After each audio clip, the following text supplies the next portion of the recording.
Puldapi TV, TV-nya umat Islam. Menjadikan pertemuan kita ini pertemuan yang penuh dengan makna, yang berkah dan diridhoi oleh Allah Subhanahu wa taala. Allahumma amin. Para pejuang rahimakumullah. Jadi sengaja ustadz dan pegawai itu saya bahasakan dengan pejuang. Itu yang saya pakai di Al-Um di Kota Malang, dan saya yakin itu juga yang diperlukan di sini. Kalau sudah dipakai tinggal penegasan saja. Kalau belum ya silahkan dipakai, mulai diadaptasikan. Insya Allah Ta'ala saya akan berbagi pengalaman, yaitu akan menyampaikan tema memaknai kehidupan. Artinya saya akan menyampaikan ringkasan tentang makna kehidupan menurut perjalanan perjuangan saya dan pemahaman saya. Saya yakin ini semuanya adalah milik setiap pejuang, termasuk milik Ustadz Basuni, milik Ustadz Atep rahmatullah. Hanya saja mungkin saya yang lebih dulu menuliskannya, begitu saja. Jadi bedanya saya yang lebih dulu menuliskannya. Sebenarnya semuanya memiliki ini. Juga para pejuang yang lain, para ustadz-ustadzah dan pegawai semuanya insya Allah sama. Oleh karena itulah mari kita ikuti bersama. Yang menjadi latar belakang saya memilih judul ini adalah karena situasi di mana kita hidup, yang kita hadapi hingga hari ini, ada namanya situasi pandemi. Baru satu saja situasi ini itu sudah cukup membuat kita untuk memikir ulang dan melakukan perenungan terhadap kehidupan. Karena di zaman ini banyak penyakit, banyak orang sakit, banyak orang wafat. Di antara keluarga kita ada yang wafat, saudara kita wafat. Bahkan saya tadi juga sudah mendengar, yaitu istri dari Ustadz Atep, mudir dari Minhajus Sahabah, ya juga sudah wafat. Bahkan yang lain termasuk dokter dan seterusnya. Dari saya ada, dari Puldapi, banyaklah. Insya Allah banyak keluarga mengalami hal yang sama, masih muda-muda, masih gagah, wafat mendahului kita. Nah, selain penyakit, banyak wafat, banyak tantangan, banyak kendala, bahkan banyak ancaman terhadap dunia pesantren, terhadap dunia dakwah, terhadap pendidikan Islam dan seterusnya. Saya tidak bicara di situ, tapi cukup akumulasinya menjadikan kita harus merenungkan tentang kehidupan. Karena kita bisa saja wafat menyusul saudara-saudara kita, orang kita cintai rahimahumullah jami'an, kapan saja. Nah, ketika kemungkinan itu semakin dekat dibanding di luar pandemi, maka kita perlu menata ulang ini, menajamkan kembali supaya berada di rel yang benar, sehingga wafat kapanpun tidak ada penyesalan gitu. Artinya wafat di jalan yang benar. Kalau sudah berada di jalan benar, ya alhamdulillah, tinggal terus saja jalan. Masalah panjang pendek usia itu di tangan Allah. Yang penting usaha kita menjadi orang benar, sukses dalam hidup. Ya, ini yang menjadikan latar belakang. Langsung saja. Berdasarkan ilmu dan pengalaman saya, ya alhamdulillah saya berdakwah kalau secara full timer itu sejak 94. Kalau sebelumnya ya sejak santri, sejak mahasiswa di Libya, sejak tahun 87 ya sudah aktif berdakwah. Tapi sebagai dai, hidupnya memang siang malam untuk berdakwah ya tahun 94 sampai hari ini. Makanya saya menyimpulkan perjalanan panjang saya itu sebagai edukasi bagi generasi pelanjut Saya secara khusus di Al-Um sana maupun secara umum adalah para pelanjut estafet dakwah di dimanapun yang kita temui, agar yang kita sampaikan ini merupakan nilai minimal bisa tersampaikan dan bisa diikuti oleh yang lain. Kalau belum sudah diamalkan, belum ditulis, ya biar ada yang menulis. Jadi bukan hal yang baru, mungkin pengalaman sudah dialami, tetapi ilmu ini perlu diwariskan, perjuangan ini perlu diwariskan, perlu ditulis. Jangan sampai di bawah mati ke dalam kuburan terus tidak ada yang melanjutkan. Nah, kita ingin ini bagian dari ilmu yang bermanfaat, ilmun yuntafa'u bihi, maka kita sampaikan. Dan insya Allah mudah-mudahan ini menjadi bagian dari harapan yang disampaikan oleh Mudir Minhajus Sahabah. Ini adalah bagian dari pencerahan. Pencerahan itu tentu mencerahkan dan menyemangati kita, menjadi inspirasi, ya, menjadi motivasi dan seterusnya. Kita telaah bersama apa sih hidup itu, karena ini menentukan kualitas kita. Kita ingin hidup yang berkualitas, kita ingin hidup yang betul-betul hidup hakiki, bukan hanya hidup fisik, tapi nyatanya kita bukan hidup, kita ini mayit gitu. Dari situ maka saya berusaha untuk menulis redaksinya, membahasakannya. Jadi kalau menurut saya, hidup adalah pengabdian, pelayanan, perjuangan, dan pembelajaran. Ada 4 unsur, dilanjut dengan unsur 5, unsur 6, unsur 7 dalam kebersamaan di waktu yang terbatas menuju Allah Subhanahu wa ta'ala. Al-hayat hiyal ubudiyah wal khidmah wal kifah wa ta'allum ma'a muhitihi ila ajalin musamma ibtigha'a mardatillah. Itu yang saya simpulkan hidup yang bermakna, khususnya kaitannya dengan para pendidik, para pendakwah, para penggiat Islam yang mengajak keluarga dan masyarakatnya untuk taat kepada Allah dan kepada Rasulnya sallallahu alaihi wasallam. Jadi ikhwanuddin azakumullah, para pejuang yang kami cintai, ya, ini kesimpulan perasan dari pengalaman. Ya, yang mengucapkan ini saya, bukan orang lain. Artinya dari pengalaman itulah saya merenungkan hidup ini apa, yang bermakna bagaimana, yang diridhoi Allah bagaimana. Nanti kita terangkan satu persatu.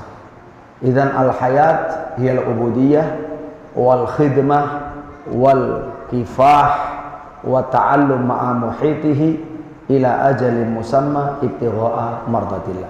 Saya yakin ketika ini kita jabarkan, para ustadz semuanya sudah mengamalkan sedikit banyak porsi, tapi unsur sama.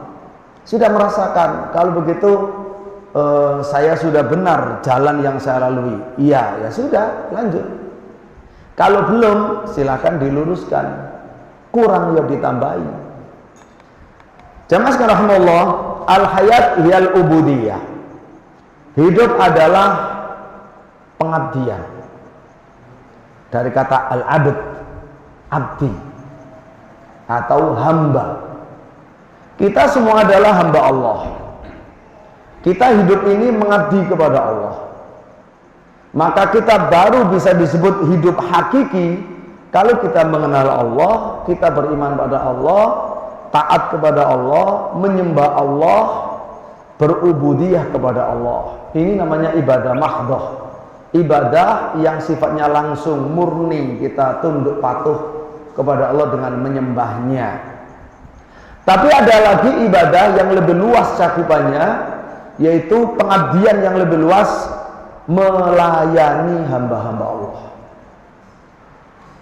Karena muamalah dalam berinteraksi sosial, ketika kita melaksanakan perintah Allah, mengikuti tata aturan hukum agama Allah, itu juga ibadah, cuma ibadah yang tidak mahdoh, diistilahkan begitu.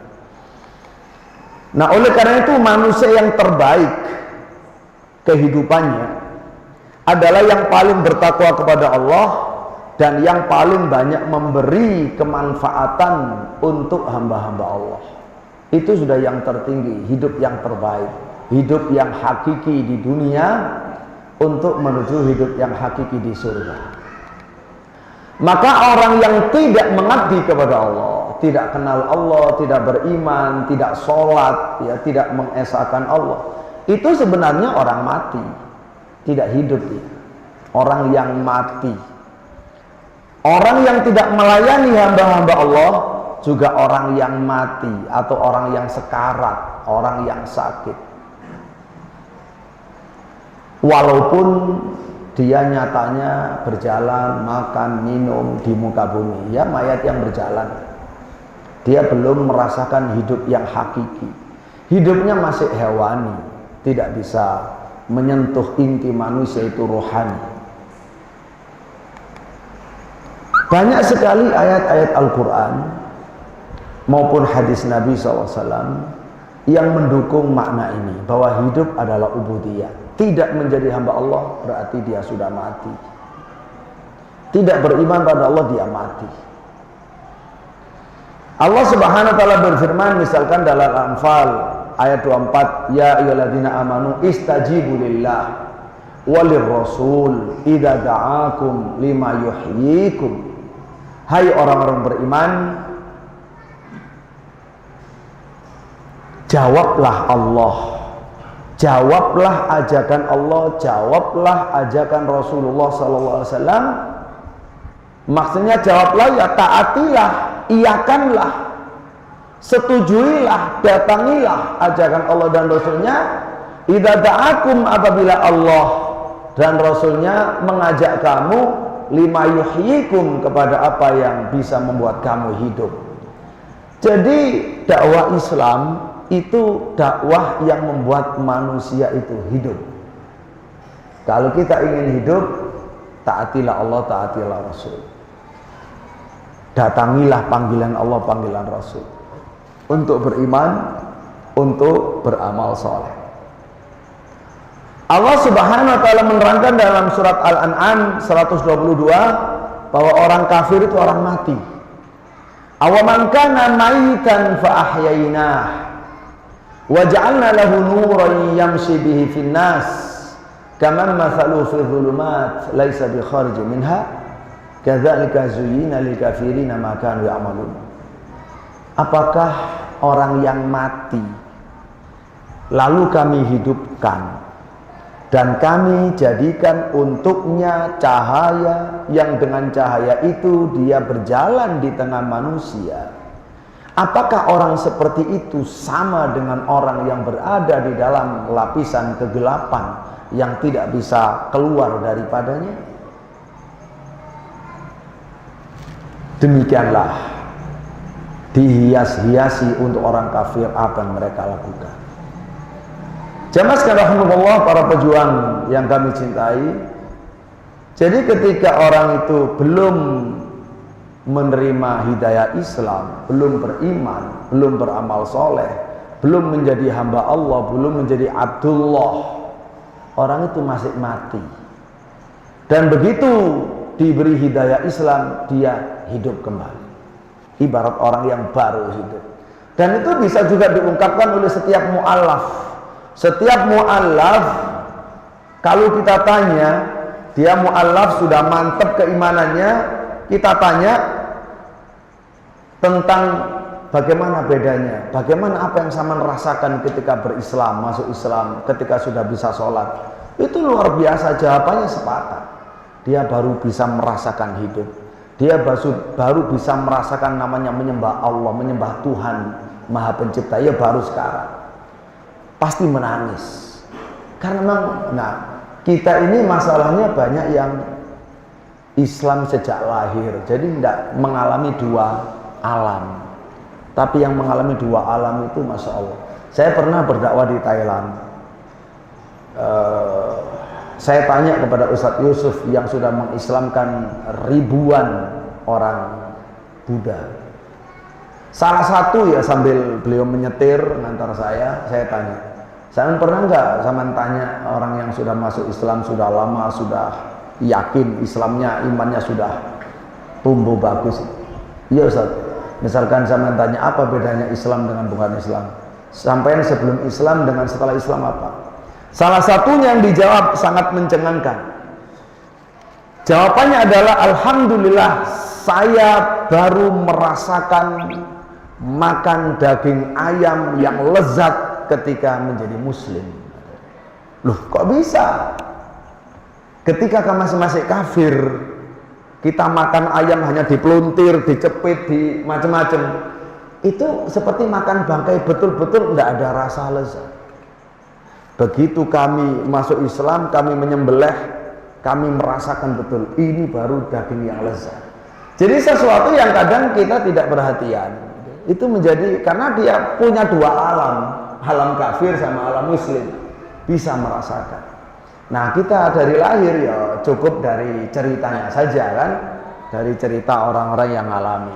Karena setelah masuk Islam tidak boleh coba-coba ya untuk keluar ini itu. Kita harus istiqomah. Baik. Alhamdulillah, malak bersyukur kita oleh Allah sudah diberi kehidupan sejak lahir. Awaman kana maitan fa ahyayna, sudah. Berikutnya ya, wa ma yastawil ahya'u walal amwat innallaha yusmi'u may yasha wa ma anta bimusmi'in man fil qubur. Ini penting. Tidak sama kata Allah orang hidup dan orang mati. Itu tidak sama. Allah Subhanahu wa taala memperdengarkan, membuat mendengar siapapun yang Allah kehendaki, dan kamu Muhammad tidak mampu untuk membuat mendengar orang yang dalam kuburan. Yang dimaksud dalam kuburan itu bukan hanya orang mati di dalam kubur, orang yang kafir dikubur oleh jasadnya hidup menjadi kuburan bagi hati dan rohnya. Nabi tidak punya kemampuan untuk membuat dia hidup. Memberi hidayah bukan hak Nabi. Hidayah taufik Nabi tidak mampu. Nabi hanya menyampaikan peringatan. Jadi Allah Subhanahu wa taala betul-betul menyebut orang yang tidak beriman, tidak mengenal Allah, tidak menghamba pada Allah adalah orang mati. Nah, alhamdulillah unsur ini terpenuhi dalam diri kita, tinggal melanjutkan dan meningkatkan. Allah juga mengatakan, "In huwa illa dzikru wa Qur'anun mubin liyundzira man kana hayya." Al-Qur'an diturunkan untuk seluruh umat manusia, tapi yang bisa mengambil manfaat Al-Qur'an hanya yang hidup. Orang mati tidak bisa. Makanya liyundzira man kana hayya, agar Al-Quran itu memberi peringatan kepada orang yang hidup. Orang hidup itu bisa merespon dakwah Quran, bisa berinteraksi dengan dakwah Quran, bisa menjawab. Tapi kalau orang mati, ya sudah mati tidak bisa merespon, tidak punya aktivitas. Adanya Quran sama dengan tidak adanya gitu. Nah, bahkan Rasulullah SAW juga menggambarkan ya di dalam hadis Sahih Bukhari, jadikan sebagian dari sholatmu itu ada di rumahmu, biar rumahmu itu makmur, hidup. Jangan kamu jadikan rumahmu seperti kuburan. Nah, rumah yang tidak ada sholat di dalamnya itu kuburan, sepi, tidak ada aktivitas, tidak ada kegiatan, tidak ada kemakmuran. Seperti kuburan begitu, tidak ada sholat di kuburan. Ya, sholat sehari-hari di kuburan tidak ada, kecuali ada sholat jenazah untuk orang baru meninggal, sudah kadung dikubur, dia tidak sempat menyolati, boleh sholat di kuburan atas jenazah itu. Baik, tapi sholat yang ada rukuk sujudnya tidak ada. Kuburan bukan tempatnya, rumah itulah tempatnya. Ya, jadi ada rumah kuburan, ada jasad menjadi kuburan. Bahkan Nabi juga mengatakan rumah yang tidak digunakan untuk baca Quran, di dalam hadis Tirmidzi, innalladzi laisa fi jawfi syai'un minal Quran, orang yang di hatinya tidak ada hafalan Quran, kal baitil kharib, seperti rumah hancur. Rumah hancur atau istilah lain rumah hantu. Begitu. Itu gambaran dari Nabi SAW. Baik, unsur kedua.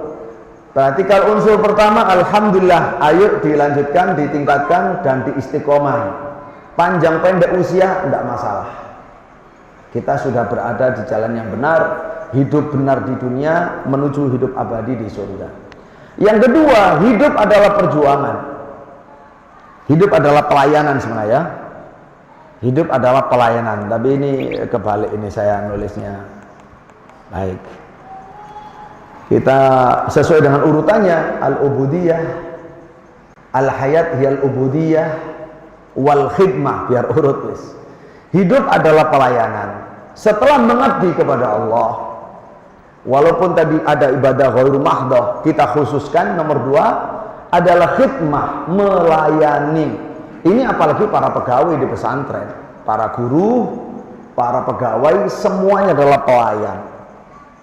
Pelayan para santri, pelayan wali santri, pelayan masyarakat pesantren. Ini harus disesuaikan. Jiwa kita harus kita sesuaikan dengan profesi kita, tempat kita hidup. Ini yang saya ajak bersama para ustadz, para pegawai untuk meningkatkan ini. Meningkatkan, karena ini profesinya. Ini profesi kita. Kita memilih dalam dunia pendidikan, apalagi pondok pesantren yang memang basicnya Islam, ya sudah, disitulah kita habiskan usia kita. Untuk apa? Untuk unsur pertama, untuk unsur kedua, pelayanan. Berikan pelayanan yang maksimal kepada orang-orang yang berat dilayani. Selama kita hidup, kita terus melayani. Mulai dari melayani diri sendiri, jangan menjadi beban orang lain, dan melayani orang lain. Hidup dalam Islam harus produktif, menghasilkan dan membuahkan. Jika tidak, maka mandul namanya. Hidup mandul alias mati, tidak berkembang, putus keturunan, putus penerusnya alias al-abtar, orang punah. Kita akan punah kalau kita tidak punya layanan-layanan yang dirasakan oleh orang lain. Apalagi layanan itu sifatnya semacam amal jariah. Kita akan putus ketika mati, ya putus.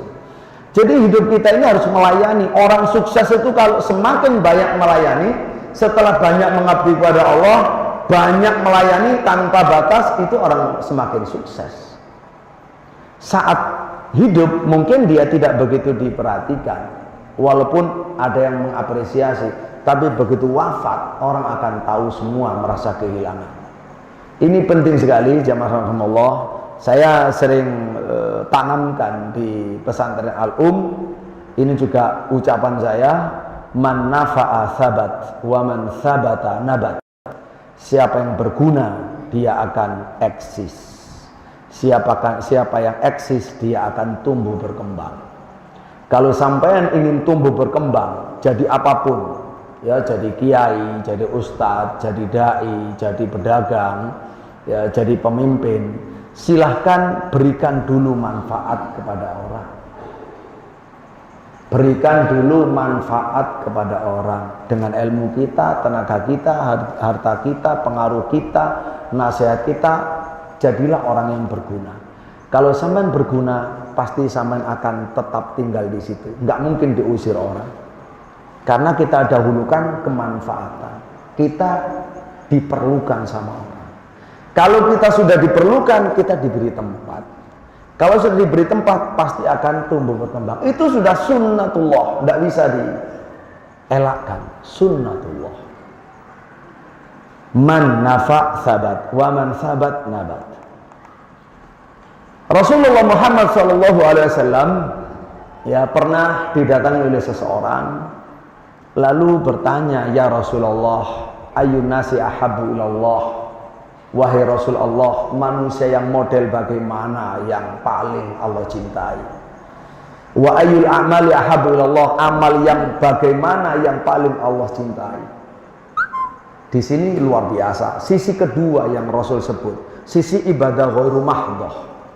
Sisi mahdoh sudah tanpa perlu didebat, selesai.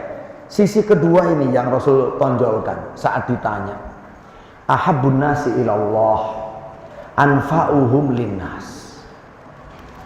manusia yang paling Allah cintai, manusia yang paling berguna bagi masyarakat. Apa itu kegunaannya diantaranya? Contoh-contohnya, yaksifu anhu kurbah, manusia yang bisa menolong orang lain, menghilangkan kesulitan dari orang lain. Yang kedua, au yaqdi anhu daina, atau bisa membayar hutang orang lain. Au yaqtrud anhu ju'a, atau bisa mengusir akhin li fi hajah. Kalau saya berjalan untuk memenuhi satu keperluan saudara seiman saya, bukan saudara darah, saudara seiman saya, kata Nabi, itu semacam sumpahnya Nabi. Kalau saya berjalan untuk menemani saudara seiman saya, untuk melayaninya, untuk memenuhi satu hajatnya, itu lebih aku sukai, ahabbu ilayya min an a'takifa fil masjid ay masjidil Madinah syahra. Lebih aku cintai daripada aku beriktikaf di Masjid Nabawi 1 bulan penuh. Bapak Ibu, kalau ditanya gambaran, Bapak Ibu gambarkan kira-kira kalau ada orang, apalagi orang sini, orang Bogor, iktikaf di Masjid Nabawi sebulan full, tidak keluar dari masjid, kira-kira pahalanya besar enggak? Pasti semuanya membayangkan pahala besar. Nah, itu kata Nabi, kalau kita mempedulikan saudara kita, memberikan kemanfaatan untuknya, memenuhi satu keperluannya, itu lebih aku sukai, lebih aku dahulukan, kata Nabi, daripada iktikaf di Masjid Nabawi, bukan masjid sini, selama setahun. Itu luar biasa. Kalau kita menyadari besarnya pahala dan pentingnya ibadah ghairu mahdhah ini, setelah tentu saja kita melaksanakan hak Allah, ibadah mahdhah, ini saya luar biasa. Dan ini khususnya para dai, para ustadz. Maka menjadi guru di pesantren wajib peduli, tidak boleh guru di pesantren hanya seperti kerja di luar, salah alamat. Kerja di pesantren ini tempat untuk berjuang, tempat untuk melayani orang, karena ini sudah fisabilillah. Zahir batin pesantren, apalagi minhajus sahabat ini, namanya saja sudah pengen mengikuti jalannya sahabat ini. Ya sudah, istilahnya abdikan diri di sini, seluruhnya di pesantren. Itu harusnya, jadi jangan setengah-setengah. Ya, jangan setengah-setengah, kita berjuang sekalian. Dan orang-orang di dalamnya orang yang paling berat, para santri itu paling berhak untuk diberi pelayanan oleh para guru-gurunya, para pegawainya. Jamaah sekalian rahimakumullah, baik. Hadis ini hadis sahih disahkan oleh Al-Albani rahimahullah. Di dalam Sahih Muslim, perhatikan. Lalu kemanfaatan apa lagi? Apa saja pokoknya halal, tidak haram, tidak menyalahi syariat. Maka profesi apapun yang manfaat, tidak maksiat, itu adalah sangat berharga di sisi Allah. Dan itu sangat berharga kalau digunakan untuk menolong orang. Ya, intinya ringkas cerita, Rasulullah SAW itu mengizinkan, membolehkan untuk meruqyah, mengobati orang dengan ruqyah syariah. Alhamdulillah di Pondok Al-Um kita punya Ma'had Ali Al-A'immah, siapa tahu berguna, bermanfaat. Di pesantren tinggi Al-A'immah kita di Kota Malang itu ada 5 prodi. Prodi menjadi dai, kaderisasi dai, prodi kaderisasi hafid, prodi kaderisasi guru tahfidz yang punya ijazah qiraat mutawatirah. Kemudian yang keempat adalah prodi tadabbur Al-Quran. Yang kelima adalah prodi program studi tauhid dan ruqyah. Lalu kita membuat satu RSCM, pusat rehabilitasi atau terapi ruqyah, ada tersendiri. Ya. Ini luar biasa, menjadi sarana dakwah yang luar biasa, dan kita punya ahlinya, punya banyak orang. Jadi para roki-roki yang basicnya tauhid Ahlussunnah wal Jamaah itu banyak di Malang. Dan kita selalu mengadakan daurah nasional untuk para ruqyah selama 4 hari 4 malam. dari seluruh Indonesia. Hanya karena pandemi belum kita buka lagi. Insya Allah nanti selesai pandemi akan kita buka ruqyah nasional kelima, daurah kelima insya Allah taala. Mudah-mudahan dari sini ada yang bisa ngikut ya, karena ya alhamdulillah sama-sama anggota Poldapi, ya, sama-sama anggota Poldapi, sama-sama dakwah yang concern terhadap tauhid, terhadap sunnah, terhadap Islam, yang mengikuti ahlu hadis, salafus saleh. Teori dan prakteknya ada di Al-Um untuk urusan ruqyah syar'i. Lalu Jabir bin Abdullah mengatakan ada kalajengking yang apa istilahnya? Yang menyengat, ya, menyengat seseorang dari kami. Lalu saat kami duduk-duduk bersama Rasulullah SAW, lalu orang bertanya kepada Nabi, ya Rasulullah, arti, wahai Rasulullah, boleh saya meruqyah? Kata Nabi, ini kaidah, man istata'a minkum ayyanfa akhah falyanfa. Siapa saja yang bisa menolong saudaranya, tolong. Apa saja bentuk pertolongan, selagi itu diperlukan orang, dibutuhkan orang, diridhoi oleh Allah, tidak maksiat, silahkan siapapun. Jadi ini penting, termasuk dengan ruqyah itu luar biasa dan menjadi pintu dakwah yang besar ya.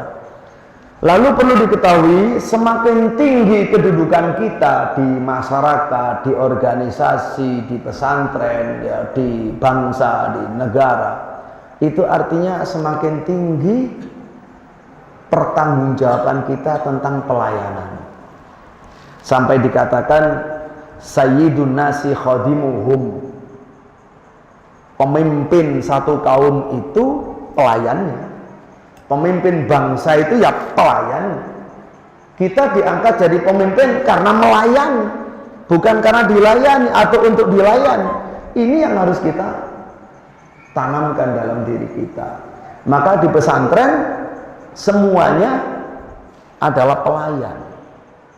Maka wajib menunaikan seluruh amanah dengan baik dan ditambahi dengan amanah-amanah lain yang tidak diamanahkan pun sifatnya menolong ya, penanggung jawab yang sudah ditunjuk itu bagus. Jadi jangan nafsi-nafsi. Yang penting saya datang mengerjakan milik saya, pulang. Oh salah. Pesantren ini salah kalau modelnya begitu. Jadi ini satu keluarga besar, saling menopang, saling peduli dengan yang lain. Setelah selesai menunaikan tugasnya yang pokok, maka dia melirik yang lain, membantu yang lain, bukan melangkai, nggak boleh juga melangkai, membantu yang lain. Ya, jamaah sekalian rahimahullah. Kemudian berikutnya adalah yang ketiga, al-hayat, al-ubudiyah, wal khidmah, wal kifah. Ya, bahwa hidup adalah perjuangan. Setelah pengabdian, pelayanan, perjuangan, al-kifah, perjuangan. Orang yang hidup pasti berjuang. Saya yakin semua sudah melakukan ini, ya, pada tingkat tertentu tentunya, ya. Semua bapak ibu, para pegawai, para ustadz sudah, tapi pada batas tertentu. Batas di atasnya, kelas di atasnya masih ada. Orang yang hidup pasti berjuang, pasti berusaha keras tanpa kenal putus asa. Nah ini kan bertingkat-tingkat ya. Berusaha keras tanpa kenal putus asa untuk mewujudkan cita-citanya yang mulia. Kalau saya minta Ustadz Basuni, Ustadz Atep, semuanya punya cerita masing-masing perjuangannya, dan itu merupakan kebanggaan karena itu amal soleh kepada Allah, itu takarrub kepada Allah. Kita mengharapkan pahalanya di akhirat. Jadi kita bekerja berjuang itu untuk Allah, bukan untuk dunia, bukan untuk bayaran. Kalau untuk bayaran terlalu rendah. Untuk Allah, kita berjuang untuk Allah, mewujudkan cita-cita untuk Allah, cita-cita pribadi, cita-cita keluarga, cita-cita agama, cita-cita pesantren, cita-cita yayasan. Jadi kita punya status banyak, pribadi punya cita-cita, keluarga punya cita-cita, keluarga besar, pesantren, Minhajus Sahabat dan yayasannya punya cita-cita, umat Islam punya cita-cita, agama punya cita-cita. Silahkan kita punya bagian di situ. Berjuang semaksimal mungkin untuk mewujudkan peradaban dan kemakmuran. Peradaban dan kemakmuran. Ya, bagi umat, bangsa dan negara. Dalam perjuangan ini diperlukan pengorbanan-pengorbanan untuk mendapatkan derajat yang tertinggi. Nah, sehingga dalam perjuangan pada tingkat keumatan, bangsa kita sudah memiliki satu jargon, iskariman aumut syahidan. Itu luar biasa. Ini jargon bangsa kita untuk sampai merdeka. Ya, iskariman aumut syahidan, karena sudah bosan dijajah, hina dengan dijajah oleh bangsa Belanda dan lain-lain. Ya, hiduplah mulia atau mati syahid. Hidup mulia atau mati mulia. Jangan pernah hidup hina mati hina, na'udzubillah. Nah, hidup mulia tentu dengan berjuang. Mati mulia, mati syahid. Panjang pendek usia tidak masalah. Kita sudah berada dalam jalur yang benar. Kita betul-betul sudah hidup secara hakiki di dunia dan menuju hidup hakiki di surga. Imam Malik berkata, ini penting untuk menggambarkan tingkat perjuangan salaf, tingkat pengorbanan salaf. Dalam perjuangan ilmu misalkan, para santri kita mencari ilmu itu berjuang, guru-guru mengajar itu berjuang. Di waktu yang sama guru-guru juga belajar lagi dan terus belajar, itu berjuang. Kata Imam Malik, inna hadal amro la yunala hatta yudhaqa fi ta'mul faqr. Ilmu ini, ilmu agama Islam ini, kepemimpinan agama Islam ini tidak bisa dicapai, tidak bisa diraih sampai orang itu merasakan pahit getirnya kemelaratan. Pahit getirnya menjadi santri, menjadi dai, menjadi ustadz, menjadi pegawai, menjadi perintis dalam perjuangan, dalam dakwah. Lalu Imam Malik menyebut contohnya siapa? Contohnya Imam Rabi'ah. Beliau itu sampai melarat dalam mencari ilmu sebelum menjadi ulama besar. Kok bisa? Gambarnya seperti apa? Sampai menjual kayu plafon rumah. Dijuali, sudah habis hartanya, nggak ada yang dijual, ya diambili satu persatu. Yang penting belum runtuh gitu aja ya. Tiangnya yang bisa diambil gitu kan, plafonnya diambil dijual supaya menjadi bekal mencari ilmu. Itu baru namanya santri bersungguh-sungguh. Bahkan lebih dari itu, wahatta kana yakul mayulqu ala mazabilil Madinah minaz zabib wa usrati tamr. Sampai makannya itu ngasak, mengais di tempat sampah di Madinah. Nyari kismis yang dilempar ke sampah, kurma-kurma yang jelek dilempar ke sampah, itu di mana? Itu ulama-ulama salaf gitu. Barulah kemudian menjadi imam-imam besar. Baik. Nah, Allah sendiri menggambarkan harus jihad memang. Harus jihad. Walladzina jahadu fina lanahdiyanahum subulana wa innallaha lama'al muhsinin. Kita harus selalu berbuat baik dengan bersusah payah. Itu berjihad. Berjihad dalam hasanat. Melakukan hasanat dengan berjihad. Dan Allah pasti menolong kalau sudah begitu. Masing-masing sekali lagi, saya yakin setiap kita, Bapak Ibu, punya cerita masing-masing. Keberhasilannya masing-masing dalam berjihad di jalan Allah. Jangan lupa, biasanya kalau orang tuanya sudah makmur, anaknya tidak mengenal perjuangan, nanti nggak mewarisi. Inilah pentingnya kita wariskan. Jangan hanya anak kita atau santri kita hanya mendapatkan kemakmurannya, generasi makmur ya. Nah, jihad ini mencari ilmu jihad, berdakwah jihad, mengajar jihad, menjadi tenaga kependidikan juga berjihad, semuanya karena satu tim. Nah, mengajar Quran, berdakwah Quran, jihad. Kata Quran harus jihad besar, tidak boleh biasa-biasa. Tidak boleh biasa-biasa. ahli Quran di Indonesia hampir ya 70% anak SMA nggak bisa baca Quran. Ingat Bapak Ibu, 70%, 69% penelitian resmi di Indonesia anak SMA negeri swasta tidak bisa baca Quran. Kalau sampean anak-anak pinter Quran itu yang 30%-nya, terus yang lain siapa? Karena itu sebenarnya hari ini kita buka dimanapun madrasah Quran, tidak akan kekurangan murid. Karena 70% pasar yang belum digarap. Ya, dan itu baru kepada anak kaum muslimin, itu belum jihad dengan orang-orang yang musuhi Quran. Allah mengatakan wajahidhum bihi jihadan kabira, jihad yang besar, jihad yang besar. Alhamdulillah saya yakin kalau beliau cerita untuk sampai menjadi mudir di sini kan punya jihad yang luar biasa ya. Untuk beliau luar biasa gitu kan. Tetapi sekali lagi masing-masing orang mengukur dirinya, saya sudah maksimal belum? Belum. Silahkan dimaksimalkan. Karena Allah ingin itu yang maksimal. Jangan biasa-biasa. Baik. Jadi berjihadlah dengan Quran. Jihad dengan Quran, jihad dengan ilmu, bukan dengan pedang. Jihadlah dengan ilmu, jihad yang besar. Jihad dan kabirah. Al-Furqan 5152. Kemudian dalam Taubah 73 juga begitu. Ya Nabi jahidil kufar wal munafiqin waghlud alaihim. Ya, jihad kepada orang kafir dengan ilmu, dengan pedang. Jihad dengan orang munafik dengan ilmu saja. Tidak ada ceritanya Nabi memerangi orang munafik dengan pedang, hanya dengan ilmu. Dan itu harus dengan tegas dan keras. Beliau lembut, rahmatan lil alamin, tapi di dalam rahmatan lil alamin wajib mengandung unsur jihad tegas, keras, yang terukur tentunya, yang dibalut dalam sifat rahmatnya yang sangat luas.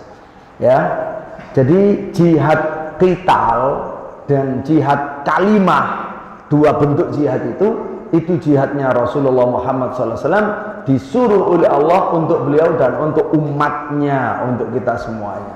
Kalau jihad dengan ilmu, jihad kalimat adalah jihad untuk iqamatul hujjah, termasuk untuk kaderisasi. Ya, iqamatul hujjah untuk orang kafir, untuk di dalam kaderisasi yang masih sangat kurang. Kaderisasi itu harus dengan perjuangan yang hebat, tidak sekedar ngajar di SMA umum, itu kan ya sekedar bekerja, bukan jihad dengan jihadan kabira dengan Al-Quran, bukan ya, bukan itu.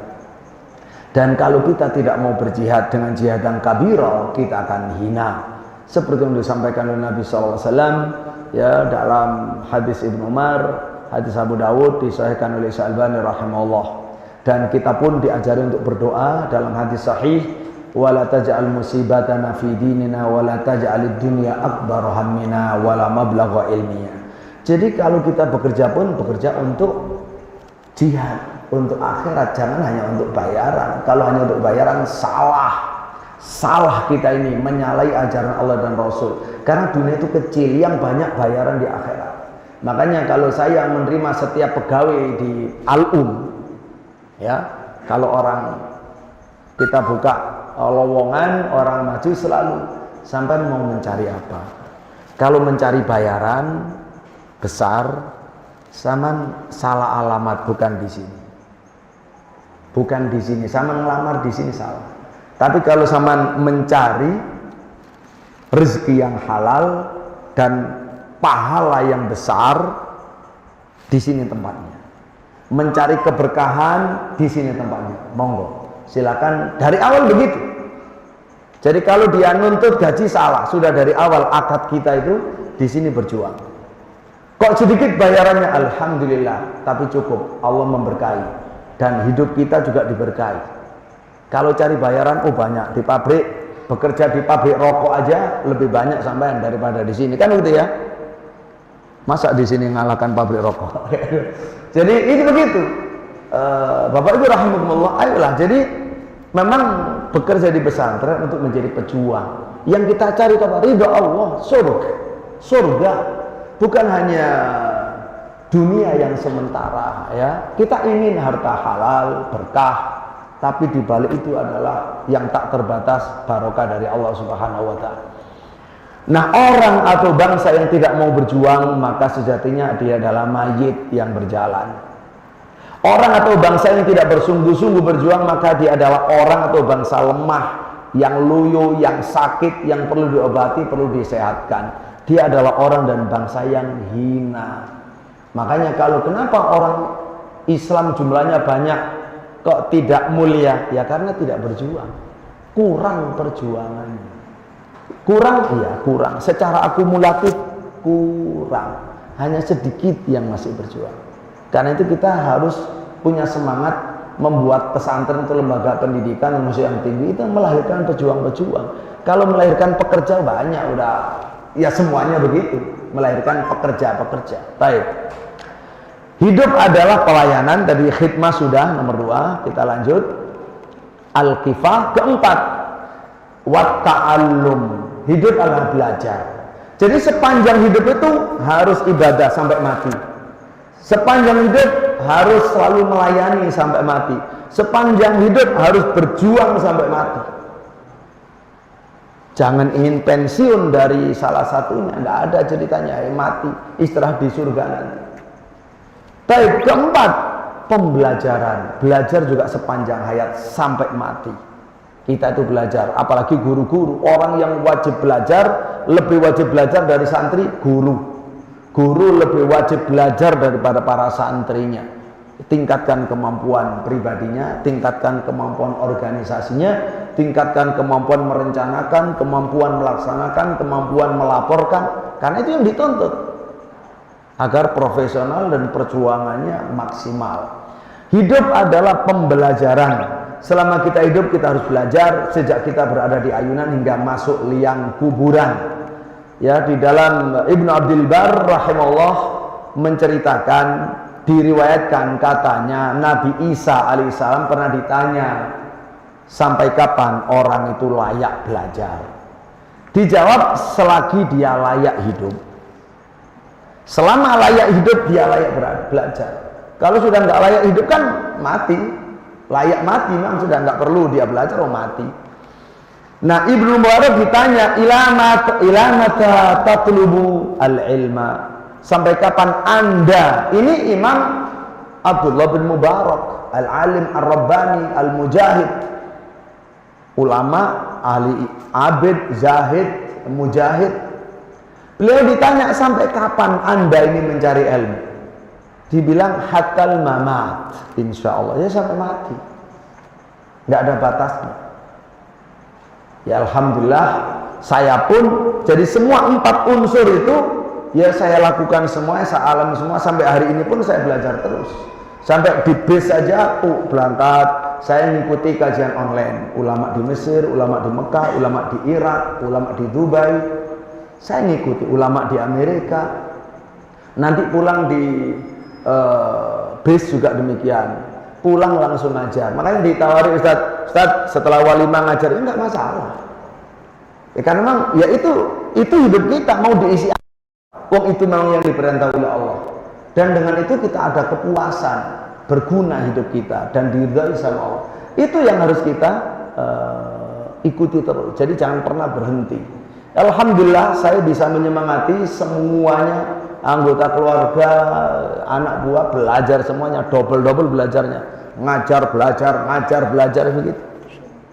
Ya, alhamdulillah saya kan motivasi tidak ada untuk dunia, tapi saya tetap belajar sampai S3. Padahal saya di pesantren sampai doktor. Ya, saya di pesantren. Amr ibn al-Ala juga demikian, jawabannya seperti Nabi Isa, sampai kapan orang belajar? Ya selama hidup layak bagi dia, maka selama itu dia harus belajar. Orang mukmin wajib menimba ilmu dari seorang guru, nggak boleh cuma langsung dari awal belajar sendiri, harus talaki, punya guru, wajib tanggap dan jeli.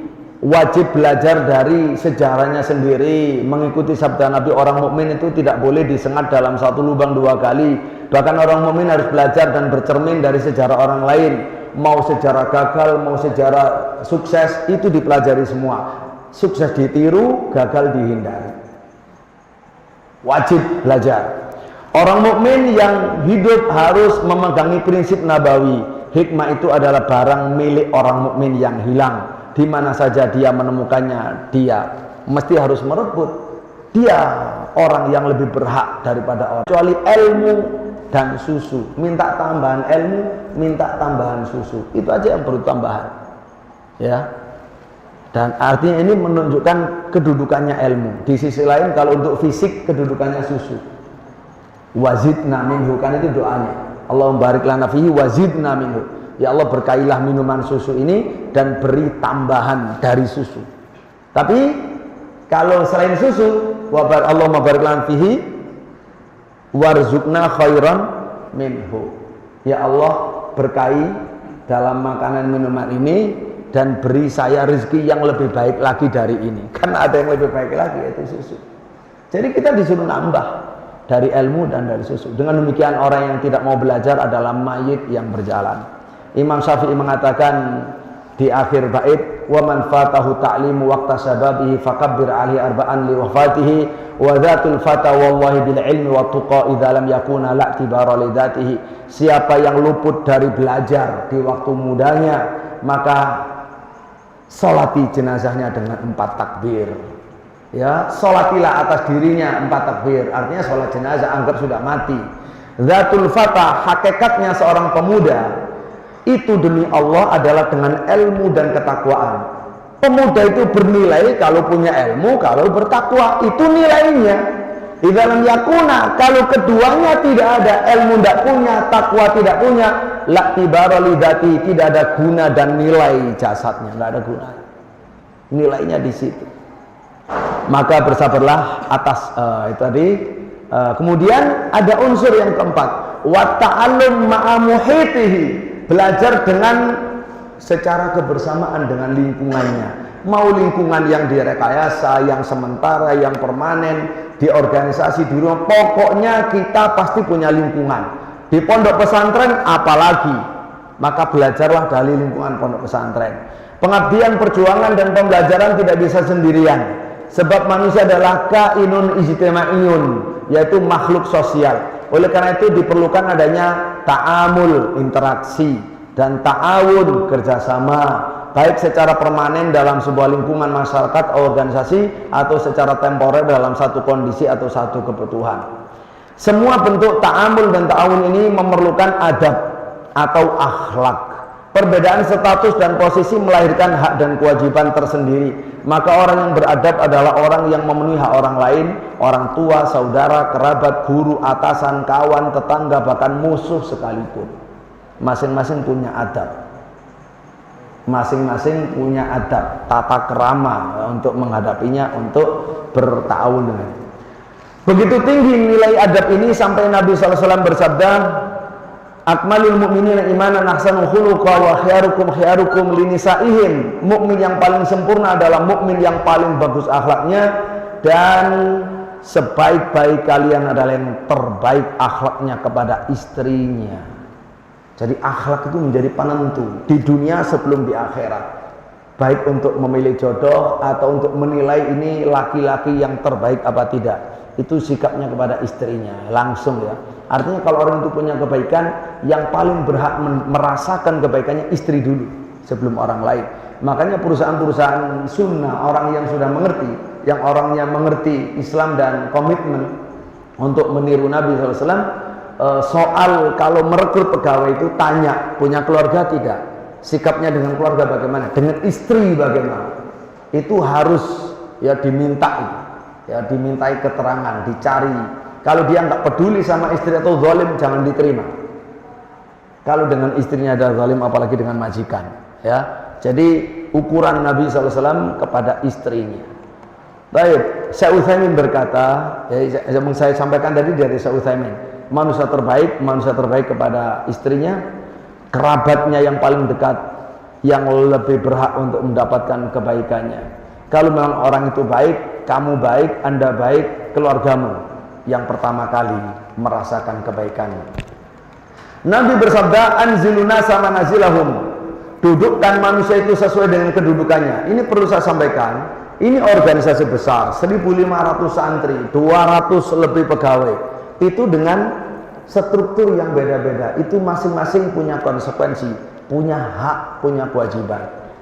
Maka di situ diperlukan profesional supaya kita tidak tabrakan, tidak overlapping, tidak mengambil hak orang lain, wewenang orang lain. Itu nggak baik. Makanya diatur dengan baik itu supaya sesuai dengan aturan yang disepakati. Ya, sesuai dengan aturan yang disepakati itu adalah adab. Di pondok ada adabnya sendiri, di rumah ada adabnya sendiri. Karena kedudukan orang kadang punya kedudukan double-double. Begitulah kita dalam bersosial bermasyarakat. Ya, Rasulullah SAW bersabda sampai mengatakan untuk mengukuhkan adab ini adab. Ya, adab penting sekali. Bukan golonganku yang tidak menyayang orang yang kecil dari kita kaum muslimin dan yang tidak mengagungkan orang yang besar dari kita. Jadi ini penting sekali, adab ke atas, adab ke bawah, adab ke samping. Dan yang tidak beramal ma'ruf serta nahi anil munkar. Ya, kemudian yang perlu hadis Nabi SAW juga fa'ati kulladzi haqqin haqqah, berikan setiap yang punya hak itu haknya. Hadis Bukhari Muslim. Nah, di waktu yang terbatas ini adalah faktor lain. Jadi kita berjuang tadi itu waktunya terbatas. Makanya kita ini berpacu dengan umur, berpacu dengan zaman, selain berpacu dengan orang-orang yang menjadi musuh dakwah, musuh Islam. Kita ini berpacu. Mereka kaderisasi orang yang merusak, kita kaderisasi orang yang membangun, kan? Seperti itu. Jadi kita berpacu. Makanya jihad besar nggak bisa biasa-biasa. Harus serius zahir batin. Di waktu yang terbatas, kehidupan kita di dunia ini pasti berakhir. Sepanjang apapun usia pasti berakhir dan sangat pendek jika dibanding dengan kehidupan akhirat. Ya sudah, ini ma'ruf sekali. Dan kita pandemi saksi paling nyata. Kita kehilangan orang-orang dekat usia muda di bawah kita. Betul Ustaz ya? Bahkan cepat sekali. Habis diajak ngomong di atas tangga, di bawah sudah wafat. Ya. Jadi itu semua, itulah subhanallah yang kata Nabi, kematian lebih dekat kepada kita, kepada salah seorang kalian daripada tali sandalnya. Lebih dekat. Zaman pandemi sekali lagi sudah menjadi bukti nyata di hadapan kita. Maka kalau kita wafat jalur yang benar, usia muda tidak masalah. Tapi ketika diberi kesempatan usia panjang, kita semakin bersyukur kepada Allah karena Nabi bersabda man tala umruh wa hasunah amaluh. Ya, ketika ditanya siapa manusia terbaik, jawab Nabi, orang yang usianya panjang, amalnya bagus. Ya tadi bagus, memenuhi semua kriteria tadi. Itu orang terbaik ya. Hadis Imam Tirmidzi. Baik. Kemudian ya termasuk ya silahkan hadis Nabi, manfaatkan 5 sebelum datangnya 5, masa muda sebelum tua, kesehatan sebelum sakit, kecukupan sebelum kemelaratan, kesempatan sebelum kesempitan, kehidupan sebelum kematian. Itu penting ya, karena bagaimanapun ini modal supaya tidak ada penyesalan. Terakhir menuju ridha Allah. Semua unsur dari awal sampai akhir percuma, tidak ada gunanya kalau kita tidak ikhlas karena Allah, tidak karena mencari ridha Allah. Maka kalau hanya mencari bayaran salah, mencari jabatan, pujian salah, semua salah. Mencari ridha Allah itu harus kita tanamkan. Semua yang kita lakukan dari pengabdian, pelayanan, perjuangan, pembelajaran dalam kebersamaan adalah sia-sia bila tidak untuk mencari ridha Allah Subhanahu wa taala. An-Nisa 114. Kata ya silakan dibaca karena saya ingin ini waktunya ya sudah lewat ya. Bahkan ada ancaman siapa yang mencari ilmu atau yang mengajar bukan untuk Allah itu ya suruh siap-siap untuk tempatnya di neraka atau menjadi orang yang pertama kali dihisab yang masuk neraka dan seterusnya. Ya, itu artinya penting sekali nilai keikhlasan, nilai untuk mencari ridha Allah menjadi faktor terbesar dalam hidup kita. Mudah-mudahan ini betul-betul sesuai dengan yang diharapkan oleh beliau mencerahkan kita semua, membangkitkan kita, menambahi motivasi kita yang sudah bekerja di lingkungan Minhajus Sahabah. Ayo betul-betul tambahi keikhlasan, tata niat yang belum diikhlaskan, kemudian sudah berjuang habis-habisan, mati-matian, bahkan betul sampai mati di sini. Itu adalah yang terpenting bagi kita semua. Demikian dari saya. Wassalamualaikum warahmatullahi wabarakatuh. Jazakallahu khairan katsiran atas pemaparan materi dan kajiannya. Mudah-mudahan ada manfaat dan faedahnya bagi kita semua. Bapak semua sekalian, tidak ada 5 menit ke depan untuk teman-teman, rekan-rekan bagi yang ingin sharing atau bertanya kepada beliau. Silakan. 5 menit ke depan, tidak banyak karena sebentar lagi waktu asar akan datang. Silakan. Tafadhal Ustaz.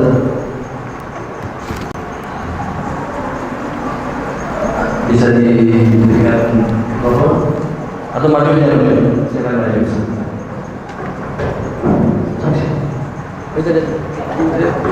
Nah,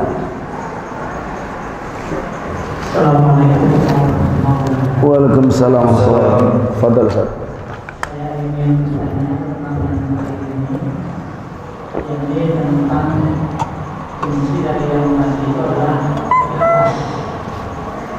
Mohon diberi nasihat kepada kami bagaimana supaya meningkatkan keikhlasan. Seperti misalnya, apakah kalau berharap kita mendapatkan yang lebih tinggi, apakah itu merupakan keikhlasan atau tidak? Jadi tegasnya kunci-kunci keikhlasan itu apa saja dan bagaimana supaya tingkat keikhlasan kita itu lebih tinggi dalam tujuan. Assalamualaikum warahmatullahi wabarakatuh. Waalaikumsalam. Baik, barakallahu fikum. Ikhlas itu letaknya di hati karena keimanan. Tidak bertentangan dengan hak bayaran atas pekerjaan dan jerih payahnya. Ada orang dibayar dan ikhlas. Ada orang dibayar tidak ikhlas. Ada orang tidak dibayar ikhlas, ada orang tidak dibayar tidak ikhlas. Jadi tidak identik bahwa kalau ikhlas itu berarti tidak boleh dibayar. Tidak. Kalau ikhlas itu berarti tidak boleh menawar. Tidak. Karena soal tawar-menawar itu boleh disesuaikan dengan kepantasan atau kepatutan atau bil ma'ruf. Ya, sesuai dengan tingkat kesulitan pekerjaannya. Silakan tawar-menawar cocok dilaksanakan dengan ikhlas. Ya, dilaksanakan dengan ikhlas. Makanya ada guru dibayar ikhlas. Ada guru malah tidak dibayar tidak ikhlas. Jadi ikhlas itu memang di hati. Kuncinya iman, iman kepada Allah, iman kepada surga Allah, iman kepada janji Allah. Lalu mengetahui bahwa amalan ini disukai Allah, lalu kita mengerjakannya untuk dapat pahala dari Allah. Lalu di dunianya sebagai bentuk muamalah, silakan kesepakatan ya berapa kepatutannya. Pekerjaan begini dihargai berapa. Dengan mudah, kita nggak boleh eyel-eyelan. Karena Rasulullah bersabda, rahimallahu mra'an ya samhan idza ba'a, samhan idza ishtara, samhan idza qada, samhan idza qada. Allah merahmati orang yang mudah, toleran, mudah sekali mau beli, mudah mau menjual mudah, menagih mudah, ditagih mudah. Jadi kalau soal itu kita murah lah, karena yang nggak bisa ditawar itu ridho kepada Allah. Kalau bayaran kita bisa ngalah, tapi kalau kepada Allah nggak boleh ngalah.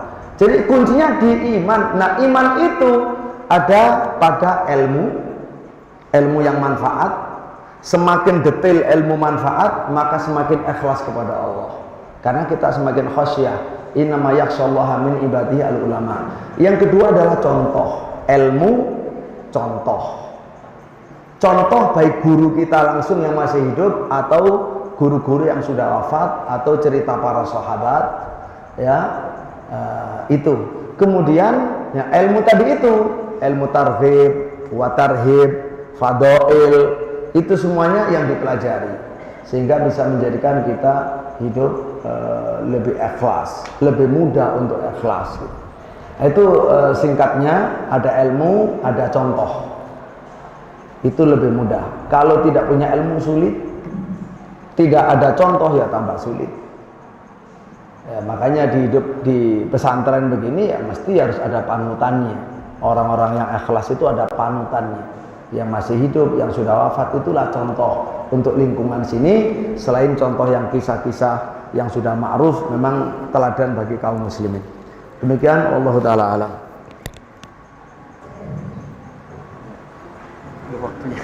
Ya. Sebagai wahid, ya. Satu lagi satu lagi. Karena satu lagi pertanyaan. Ya sudah waktunya asal. Satu lagi dari Tuhan. Ya, singkat, Allah.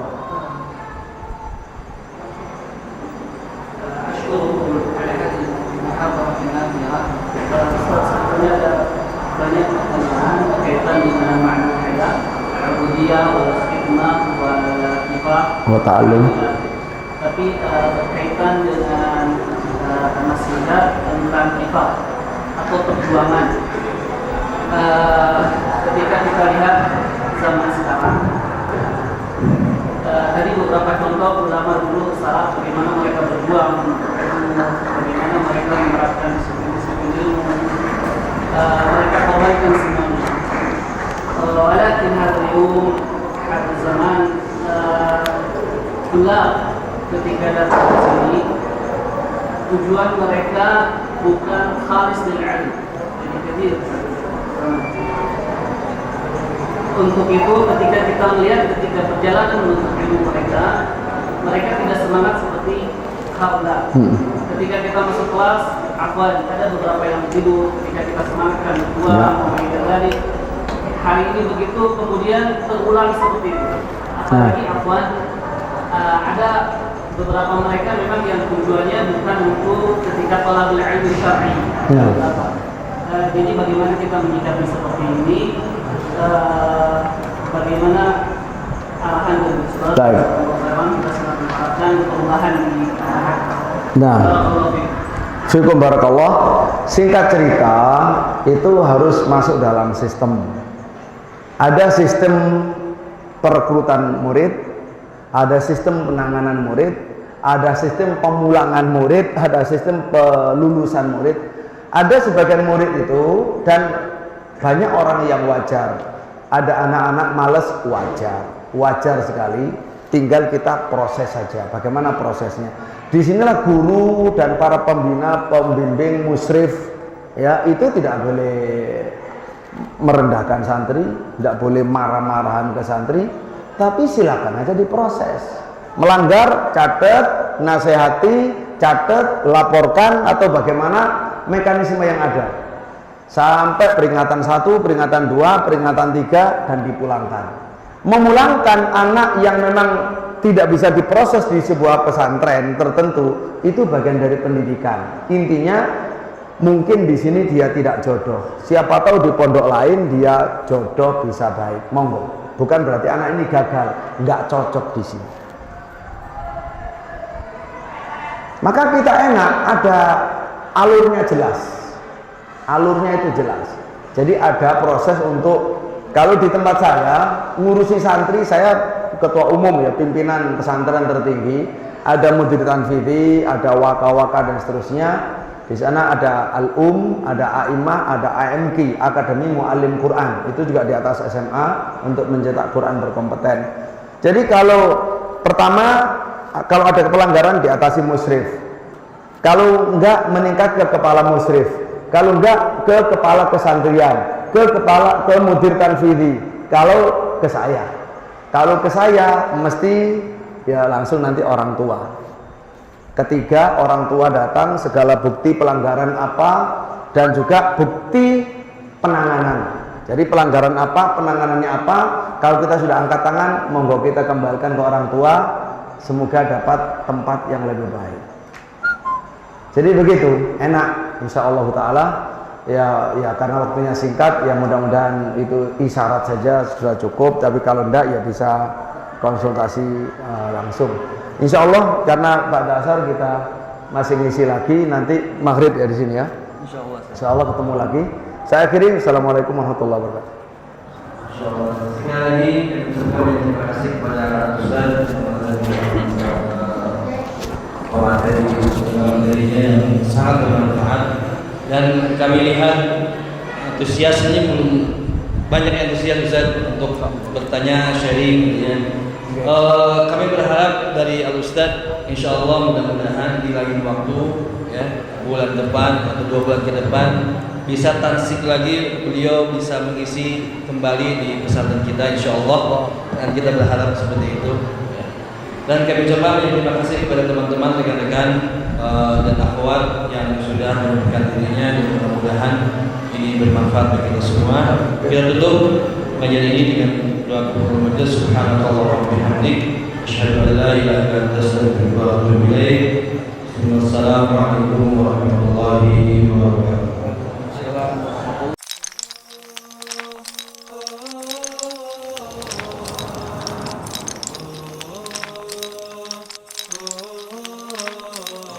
Puldapi TV, TV-nya umat Islam.